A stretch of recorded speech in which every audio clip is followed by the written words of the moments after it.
Today, we will discuss the importance of nutrition and diverse diets. But first, let us give you a bit of context. A diverse diet, including nutrient-rich sources such as produce, beans, pulses, and animal products, contribute to positive nutritional outcomes. And it has a significant role to play in feeding an ever-growing population. This population growth intersects with more poorly nourished people, and as such, more food options are needed, be it for our health, but also for the health of our planet. Now, the question remains, how do we make sure that these diverse foods are available, accessible, accepted, but also affordable for all? This is what our distinguished panel will explore with us today. Let me note as well that OCP Group has various programs that support farmers' role in increasing diversity. Food deserts refer to limited access to a variety of healthful foods.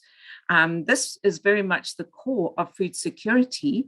So we know that food security relates to or exists when all people at all times have adequate access to safe and nutritious food in order to meet their dietary needs and their preferences for an active life. And we know that this varies across the lifespan and across what the different professions, what different activities you do, but your needs need to be met on a daily basis. So if we look at the dimensions of food security, they help us to explain how food deserts play a role in restricting what's on the plate and restricting the nutritional inputs and intakes of people in various situations. So in terms of the availability, of course, we need to make sure that food is available for people. And food deserts particularly talk to the fact that perhaps there's a limited supply of certain nutritious foods in the environment in which you shop. So these may not be available in store or available all year round, or available perhaps in packages that are affordable to the people who need them most, the most vulnerable people. We know that people with limited incomes prefer to buy in smaller packages and proportions, but we also know that the cost of those smaller portions are much higher than if you're buying in bulk. But very often people in the bottom billion, the people with lower incomes are not able to afford refrigeration at home, for example, and so rely on the supermarkets, the food vendors, and the routes that they use to get to work or home or to wherever it is in their neighborhood to acquire food.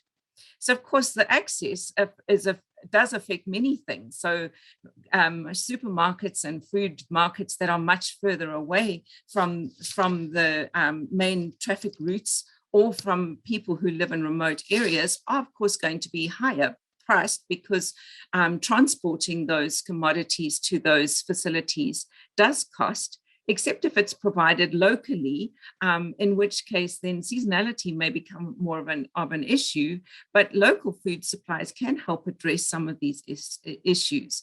Food deserts really deprive many people of real food, of food that is healthy, nutritious, and safe for consumption.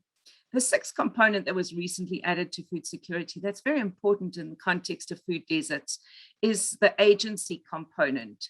The choice that you as an individual have over what foods you choose to purchase or are available for you to purchase in the market.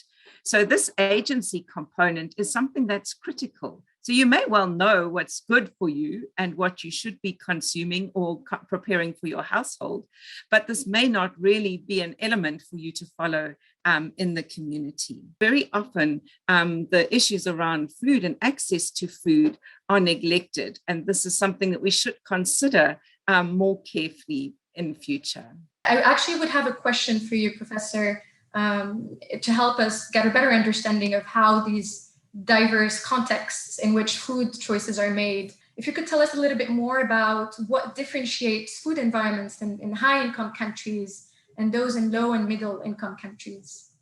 There are distinct differences, and particularly the products that you would find in markets and supermarkets.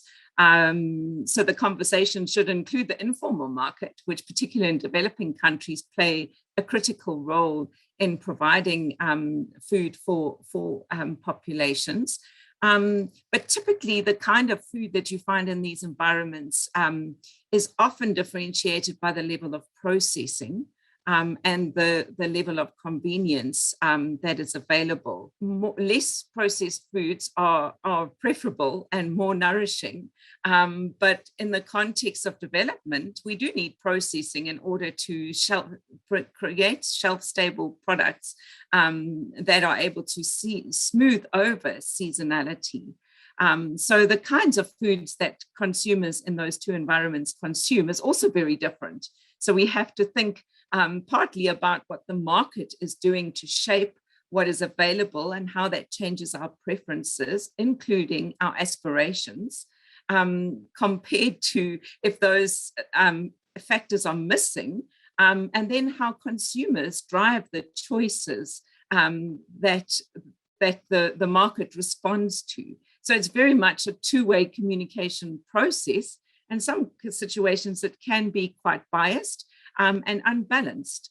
But we need to make sure, particularly, that our voices are heard as to what kind of products we do want to see in our stores. And in developing countries, particularly, to preserve some of the indigenous knowledge and the wisdom that comes from our past.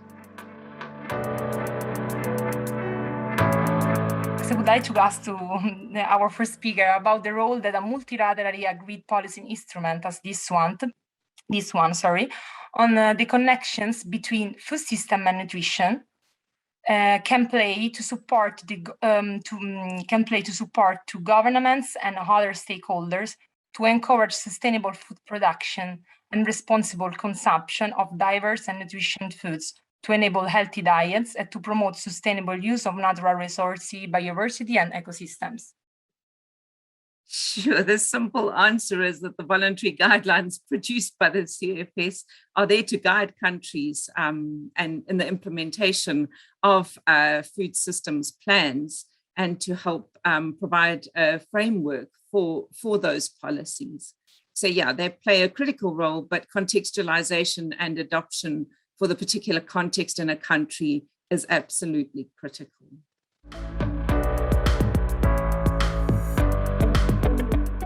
I'm going to jump straight in and try and do a 5-minute seminar on some research that we've been conducting recently under the name of a project called Geonutrition. One of the components of diversity of diets, and an important one that's often overlooked is diversity of soils and diversity of landscapes. And so whilst, of course, we need diverse diets in terms of different foods going into the diet, we do also need to think about the landscapes and the soils in which these foods are being produced. And this can be sometimes overlooked. We tend to think of soil often as a homogeneous, as a uniform entity that is there to provide us with the ability to grow crops. And of course, soils can be incredibly diverse too. We have been able to make some linkages for the first time between some of the micronutrients in soils through into crops and then through into human diets. This slide shows some of the sampling locations that we worked upon in Ethiopia on the left and Malawi on the right. There are more different types of colours of triangles on the Ethiopia map than there are on the Malawi map. The Malawi map is largely blue triangles, and they indicate a maize crop sampling location or corn sampling location. And Malawi has quite a monotonous diet in terms of the staple cereal that goes into most diets in Malawi. Ethiopia, on the other hand, has a lot more diversity of cereal production, and those different colours of triangles represent different cereal crops. The yellow ones represent wheat, the light blue ones represent teff, and the dark blue ones represent maize. And so this is now the detailed part of that paper. It's a map of Ethiopia, and you'll see the colours going from yellow on the left of the map, on the west side of the country, moving over towards orange, and then to dark red over on the east side of the country.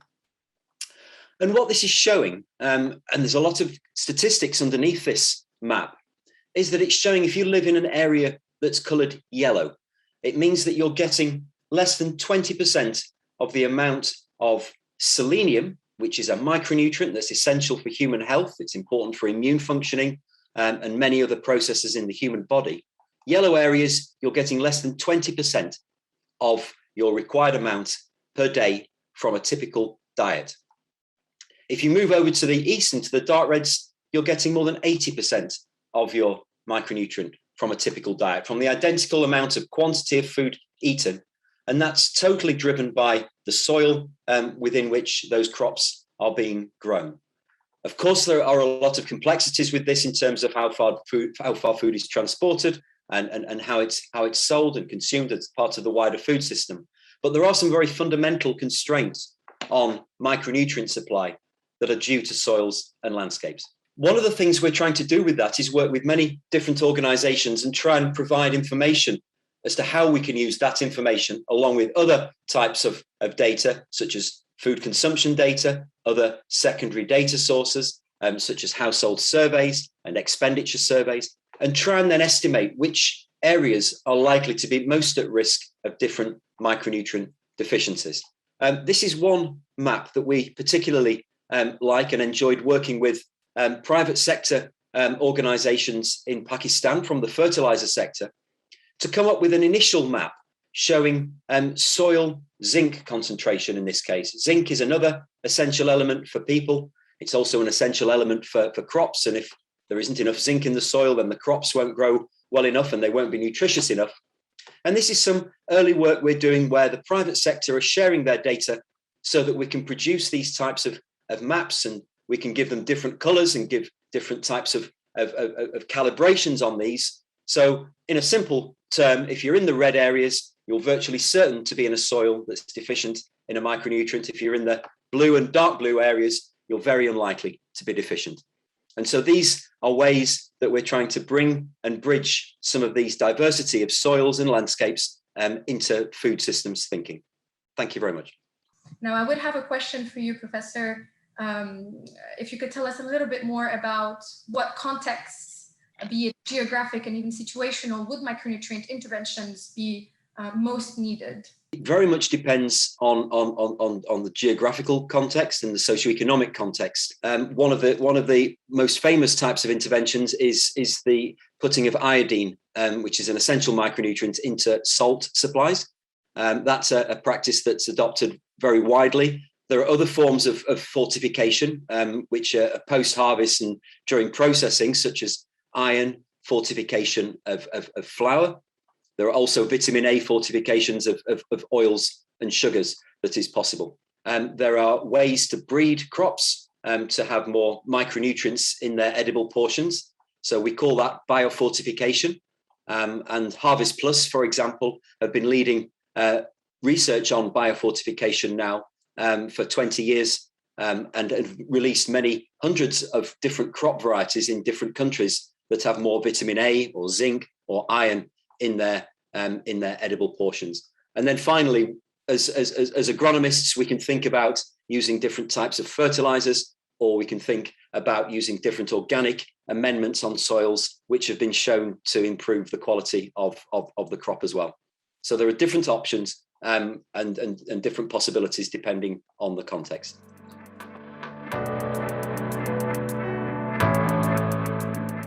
Are we applying the wrong policies in this day and age? Do we need to have a different kind of transformation for dietary diversity, looking at contextualized food systems and food environments that will allow us to go from the whole value chain of production, researching soil, translating that to good policies, and translating that eventually to practice. So is the world doing enough and how do we better to coordinate the sectors such that one hand understands the other hand, and that we can really go to the grassroots, as Dr. Cheryl Hendricks was saying, go back to the roots and really understand our traditional production systems, infusing them with the modern technologies. Over to you. Thank you.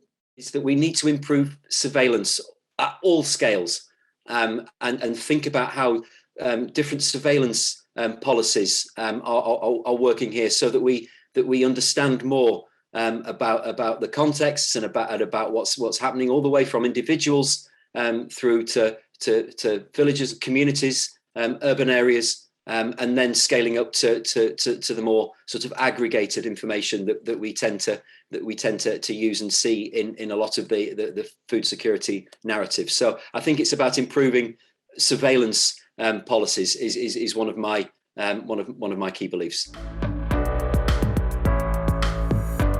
Biodiversity is indeed the basis of a healthy diet. There's an association among food group diversity and the probability of micronutrient adequacy for both non-pregnant, non-lactating women and also for lactating women. So basically, as the number of food groups increase in the diet, you see that the mean probability of adequacy of micronutrients also increases. And you see this in both situations.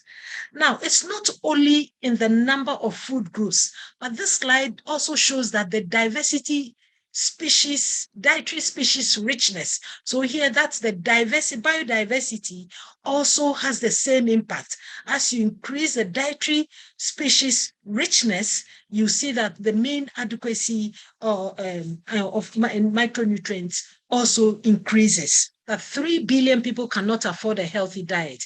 And looking at the map, you can see really which countries are most affected. Sub-Saharan Africa should not be suffering from not being able to access healthy diets, because it is a region that is so rich in biodiverse foods, be it animal foods or crops. So it is ironic that it is also the region where healthy diets are not affordable.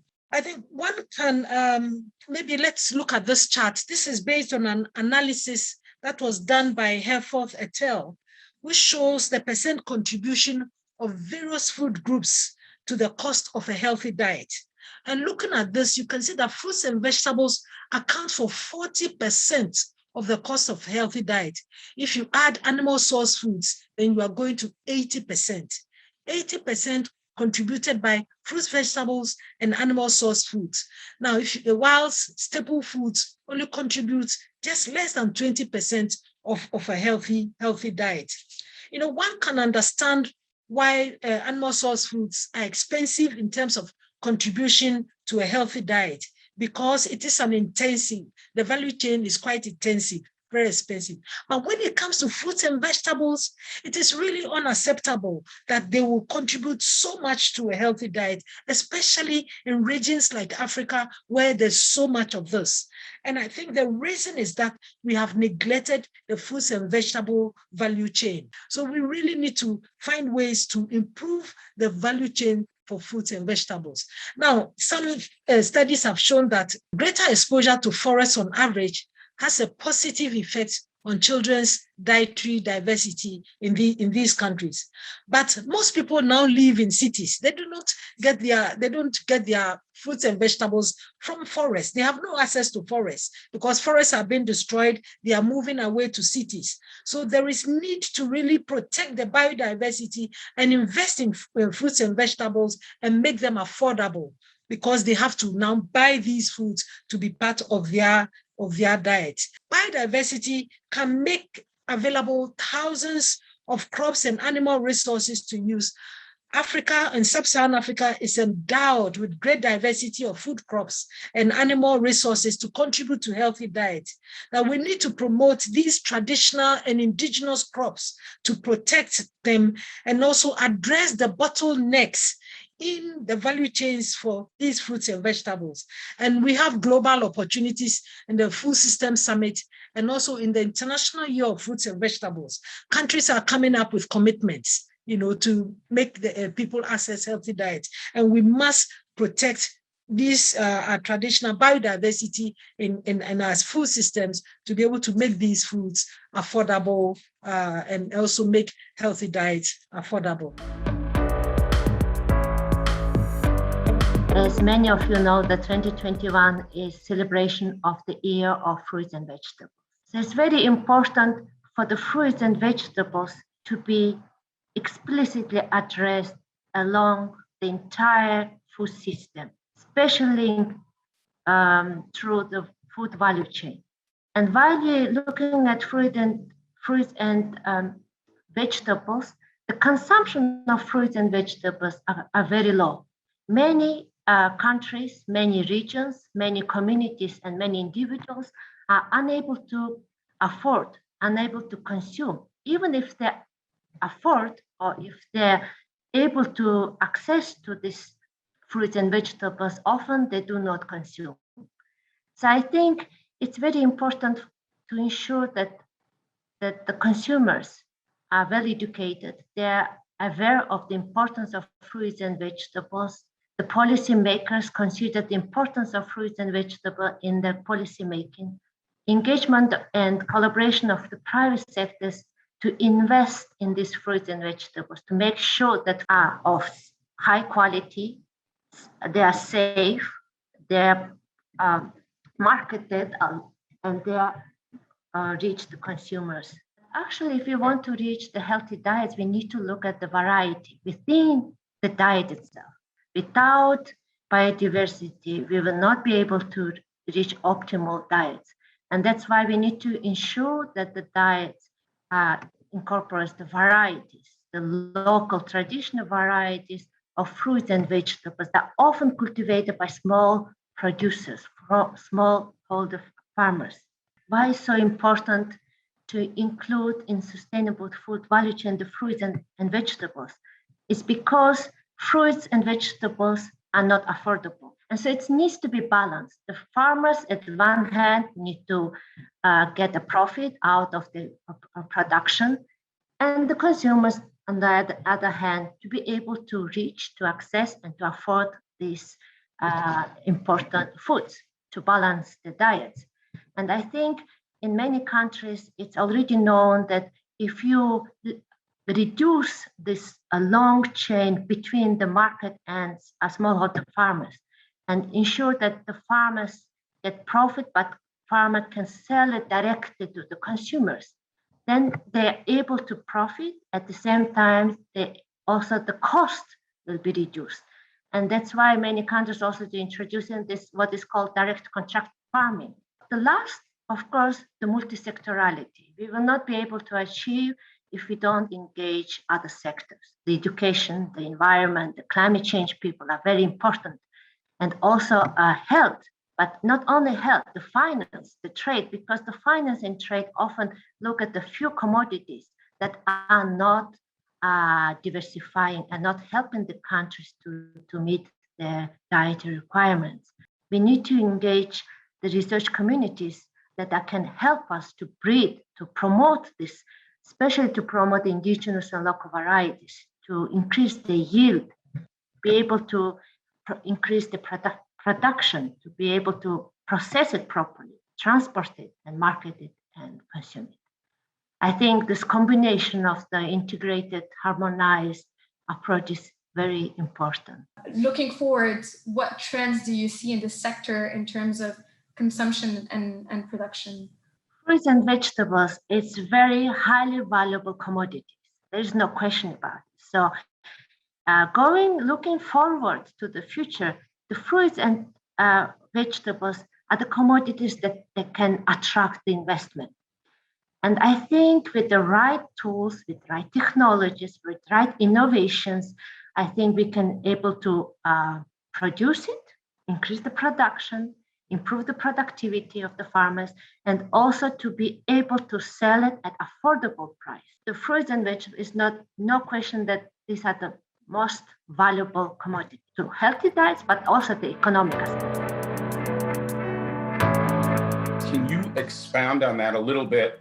Talk about the impact of animal source foods in providing nutrition, particularly in the developing world, with respect to the highly bioavailable micronutrients, the high quality protein, etc. Ideally, we know that animal source food contributes significantly the quality of protein and also the bioavailability of micronutrients. So definitely they have a role to play in the diet. However, the limitation is that it is quite expensive. It is quite expensive and many are not able to afford it. So once you want to encourage this consumption, cost is a huge barrier. One of the foods that is more available are also animal sources, other plant sources of protein, even though like cereals, pulses, and all. So this is the reason why we want to talk about balance.